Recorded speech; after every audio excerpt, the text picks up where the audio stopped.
ساواں دی تسبیح تے پڑھیا کر اللہ اللہ۔ جو بندہ جاگ کے بیٹھا ہے وہ بولے سبحان اللہ۔ تصور میں عجب طیبہ کے منظر جاگ جاتے ہیں، تصور میں عجب طیبہ کے منظر جاگ جاتے ہیں، قلم انگڑائی لیتا ہے سخنور جاگ جاتے ہیں۔ آپ کو دل کی عطا گرائیوں سے خوش آمدید کہتے ہیں، اہلم و سالم مرحبا خوش آمدید۔ تمام ماں باپ تشریف رکھیں، انشاءاللہ کچھ لمحہ بعد حضرت صاحب کا بیان ہوگا۔ آپ تمام دوست محبت سے خلوص سے تشریف رکھیں۔ سرکار کی ولادت باسعادت کی محفل ہے، اور جو کچھ کہا سنا گیا ہے اس کے بعد کچھ کہنے کی گنجائش ہرگز باقی نہیں ہے۔ اور میرے جیسا شخص جس کو علم ہونا تو کجا دعوی علم بھی نہیں ہے، تو اس کا کچھ کہنا کچھ لا یعنی سا لگتا ہے، لیکن حسب روایت کچھ نہ کچھ عرض کر کے جاتا ہوں تاکہ قبر میں فرشتوں کے منہ بند کرانے کے لیے میرے پاس کچھ تو ہو۔ حاضر مکرم، میرے اللہ نے ہر زندہ چیز کو پانی سے تخلیق فرمایا، اور ایسا قرآن میں کئی جگہوں پر رب تعالیٰ نے فرمایا۔ جب انسان کی تخلیق کا ذکر ہوا تو اس وقت بھی یہی بات ہوئی کہ جی گارے سے پانی مٹی، اور تو گارے میں بھی آپ کو پتا ہے کہ مٹی کے ساتھ پانی ہوتا ہے، اور ہم آج کل کتب کی بات کو تو اتنا تسلیم نہیں کرتے، قرآن و حدیث تو ہمارے لیے اتنی مستند نہیں رہ گئی، استغفر اللہ ثم استغفر اللہ، اور ہم سائنس کی اور ڈاکٹروں کی بات کو بہت مانتے ہیں۔ تو میں نے ایک ڈاکٹر صاحب سے پوچھا کہ جی ایسی بات ہے تو آپ کیا کہتے ہیں؟ تو کہنے کہ جی بات یہ ہے کہ میرا کہنا تو پھر وہ ہے، آج کل تو گوگل کی زیادہ چلتی ہے، آپ گوگل کر کے دیکھ لیں۔ تو جب گوگل سے کچھ معلومات حاصل کی تو گوگل بھی یہی بول پڑا کہ جی انسانی جسم کا 90% پانی پر مشتمل ہے۔ ایک دور کی بات ہے کہ جب ہمارا قرآن پر ایمان ہوتا تھا اس وقت ہم سائنسدانوں کی باتوں کو اتنی وقت اور اہمیت نہیں دیتے تھے، کیونکہ قرآن ایک مسلمہ چیز ہے اور سائنس ایک متغیر۔ جو مسلمہ حقیقت ہو اس کو ترجیح دے دیں اس شے پر جو متغیر ہے۔ مثال کے طور پہ کچھ عرصہ پہلے کہا جاتا تھا کہ جی چائے پینے سے کینسر، زیادہ چائے پینے سے کینسر ہو جاتا ہے۔ اب سائنس کہتی ہے کہ نہیں، چائے تو اینٹی کینسرس ہے، یعنی چائے پینے سے کینسر نہیں ہوتا۔ یعنی یہ تو تغیر و تبدل کا شکار ہے، آج کچھ کہتی ہے کل کچھ کہے گی۔ ہم دھوکے کے مارے کہیں چائے زیادہ پینا شروع کر دیں اور در حقیقت وہ کینسر کرنے والی شے ہو، یا ہم چائے چھوڑ دیں اور وہ کینسر روکنے والی شے ہو، تو سائنس کے اوپر اعتبار کرنا مشکل ہو جاتا ہے۔ قرآن کے اوپر اعتبار ہونا چاہیے۔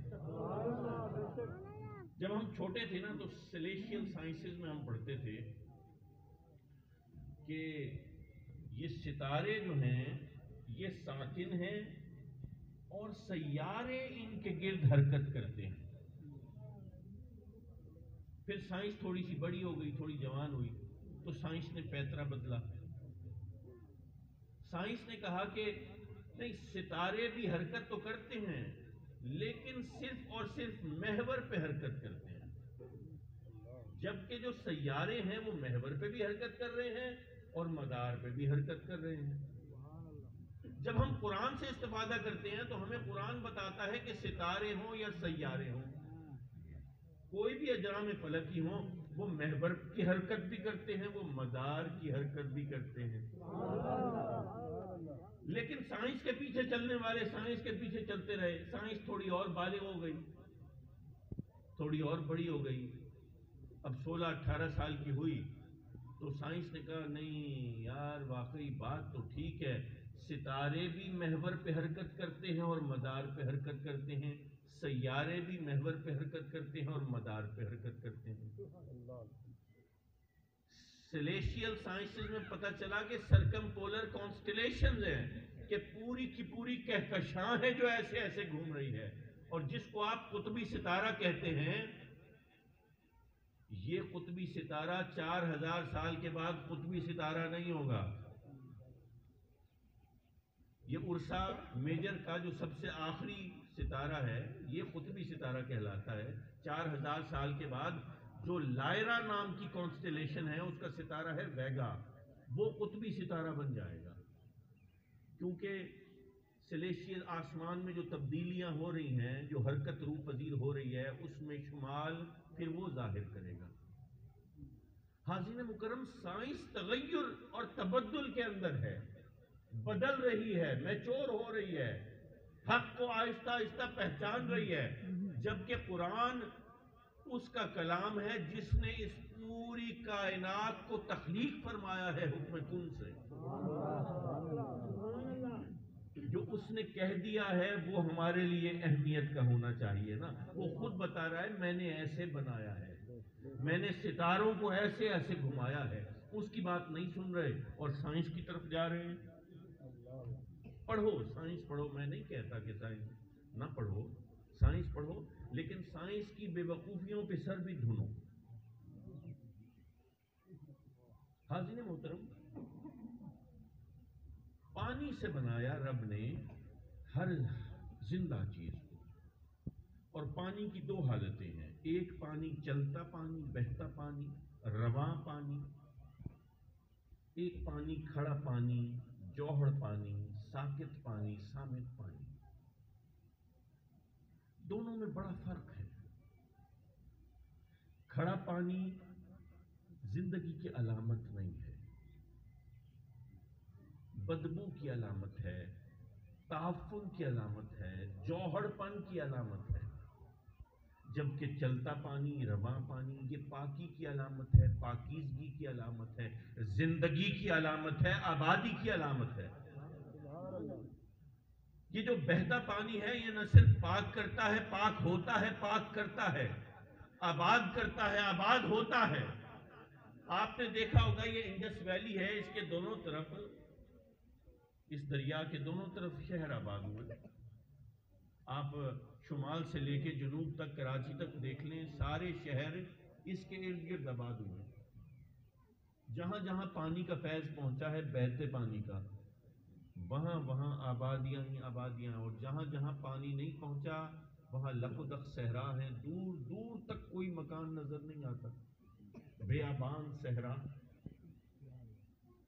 جبکہ جوہر یہ بدبو ہے، تعفن ہے، یہ پاکی کے لیے استعمال نہیں ہو سکتا۔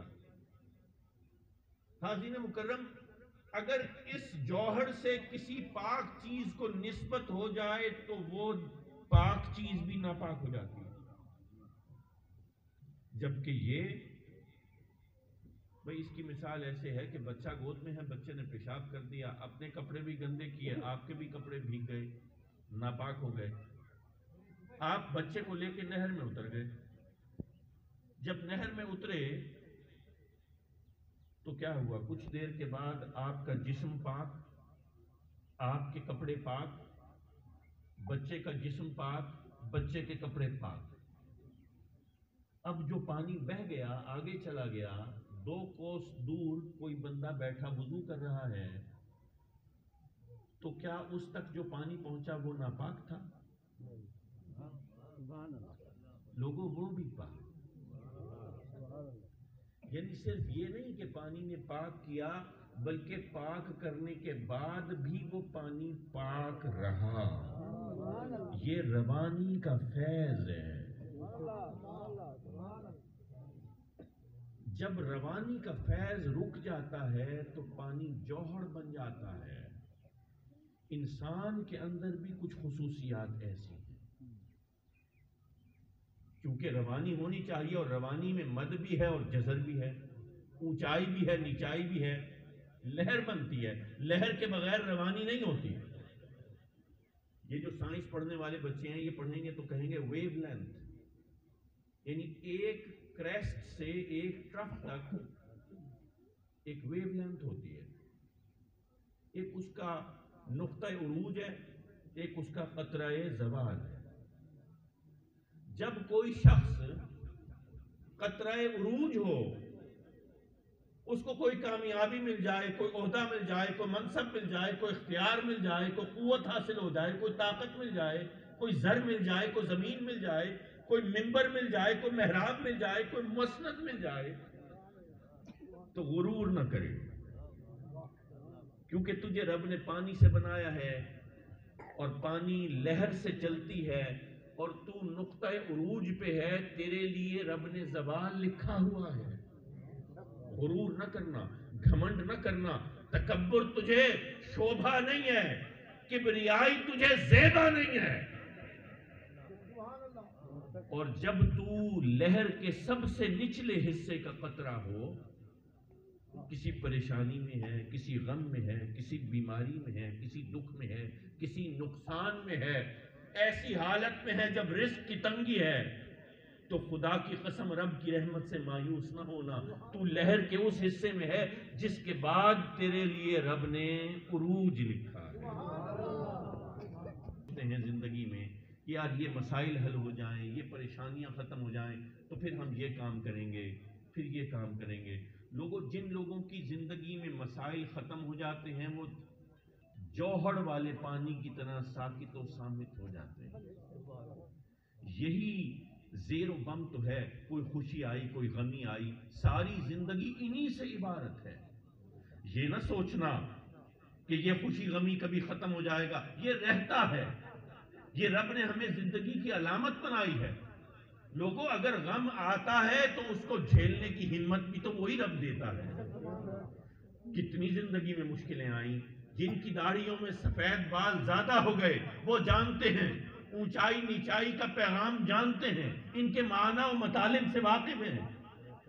جب مشکل آئی ایسے لگتا تھا راستے بند ہو جائیں گے۔ میرے اپنے ساتھ ایسا ہوا، اب زندگی ختم ہے، اب کیا ہوگا، اب کیسے چلے گا، یہاں تو بند دروازہ ہے، میں تو بند گلی میں داخل ہو گیا، کوئی روشنی کی کرن نظر نہیں آتی، کوئی امید کی صورت نظر نہیں آتی۔ لیکن پھر کوئی ایسا نیا سورج طلوع ہوتا ہے کہ جو چار دانگ عالم کو اپنے نور سے فیض بخشتا ہے، کوئی نہ کوئی صورت نکل آتی ہے۔ بس یہ ہے کہ اللہ کی رحمت سے نا امید نہ ہونا۔ حاضرین مکرم، روانی کا فیض زندگی کی علامت ہے۔ آج میں یہاں بیٹھا ہوں، اپنے قد سے چل کے آیا ہوں، میں نے سر پہ دستار اوڑھی ہے، لباس میں ایک سلیقہ جو بھی چھوٹا موٹا نظر آتا ہے، گفتار کے انداز، الفاظ کی ادائیگی، داڑھی کا بنانا، جسم کا پاک کرنا، صاف کرنا، بدبو سے بچنا، ہر بات میں جو سلیقہ ہے یہ اس ماحول کا فیض ہے جو مجھے عطا ہوا ہے۔ کیونکہ میں تو وہ تھا کہ کم سنی میں یہ بھی پتہ نہیں تھا کہ پاکی کیا ہے، ناپاکی کیا ہے۔ اس ماحول نے میرے اندر انویسٹ کیا ہے۔ میں بول نہیں سکتا تھا، میں کھڑا نہیں ہو سکتا تھا، مجھے زبان کا پتہ نہیں تھا، بھوک لگتی تھی تو روتا تھا جیسے سارے بچے روتے ہیں۔ جب کسی کو بلانا ہوتا تھا پانی کو پانی نہیں کہہ سکتا بچہ، ماں کو ماں نہیں بلا سکتا۔ لوگوں اتنا محتاج بچہ، اس کے اندر یہ ماحول انویسٹ کرتا ہے، کبھی ماں باپ کی صورت میں، کبھی بہن بھائیوں کی صورت میں، کبھی چاچے مامے تائی پھپھی کی صورت میں، کبھی دوستوں یاروں کی صورت میں، کبھی اساتذہ کی صورت میں، کبھی ہم عصروں کی صورت میں، کبھی مساعد ملیر کی صورت میں۔ لوگوں پھر دھیرے دھیرے یہ بچہ جوان ہوتا ہے، دیکھتا ہے سلیقہ کیا ہے، قرینہ کیا ہے، تہذیب کیا ہے، ادب کیا ہے، آداب کیا ہے، باپ کیسے عمل کرتا ہے، میرے دوست کیسے سلام کرتے ہیں، کلام کرتے ہیں، کوئی بڑا آتا ہے اٹھ سے آتا ہے، جگہ دیتے ہیں اس کو۔ اس نے دھیرے دھیرے تمام طور طریقے دنیا میں رہنے کے سیکھے. اس کو پتہ چلا یہ درخت ہے، یہ پانی ہے، یہ مٹی ہے، یہ ہوا ہے، یہ ذائقہ ہے، یہ خوراک ہے، یہ پاک ہے، یہ ناپاک ہے، یہ حلال ہے، یہ حرام ہے، یہ صحیح ہے، یہ غلط ہے. اس کی شخصیت بنتی ہے. اس ماحول کے ذرے ذرے نے اس کو اس طفل نادان سے زیرک انسان کیا ہے. بنا جن کے آنے سے یسرب مدینہ بنا مصطفیٰ جان رحمت پہ سلام یا اللہم صلی علی محمد وعلی آل محمد وبارک وسلم صلی علیہ. حاضرین مکرم، دعا فرمائیے کہ اللہ پاک اس محفل کو قبول فرمائے. اس میں جو کہا گیا، سنا گیا، پڑھا گیا، دامے درمے سخنے قدمے، اللہ پاک سب کا ثواب میرے آقا حضور سرور کونین سرور کائنات سید عالم حضرت محمد مصطفیٰ احمد مجتبیٰ علیہ الصلوۃ والتسلیم کی پاک بارگاہ میں پہنچا کر آپ کے وسیلہ جلیلہ سے تمام مرسلین، نبیین، صدیقین، شہداء، صحابہ کرام، صحابہ کبار، اہل بیت اطہار، ازواج مطہرات، عطرت پاک، خلفائے راشدین، عشرہ مبشرہ، تابعین، تبع تابعین، اغواس، اقطاب، نجبہ، نقبہ، جملہ سلاسل عالیہ کے بزرگان دین اور تمام نفوس قدسیہ کی پاک ارواح کو اس کا ثواب پہنچ کر بالخصوص جو منعقدین محفل ہیں اور جو اس کو منانے والے ہیں، اس کا انتظام کرنے والے ہیں، اللہ پاک ان کے بزرگوں کو جو دنیا سے چلے گئے، جو قبروں کے شہروں میں جا بسے، جو زندگی کی بازی ہار گئے، جو روٹھ گئے اس حیات سے، میرا اللہ ان کی روحوں کو اس کا ثواب پہنچائے اور اس کو ان کی مغفرت کا پیش خیمہ کر دے. میں آپ سب کے ان پیاروں، ان محبت کرنے والوں کے لیے بھی دعا گو ہوں جو دنیا سے چلے گئے. میرا اللہ ان کی مغفرت فرمائے، ان کے درجات روحانی کو بلند فرمائے. الرحيم قل هو الله أحد ولد ولم يكن له كفوا أحد بسم الله الرحمن الرحيم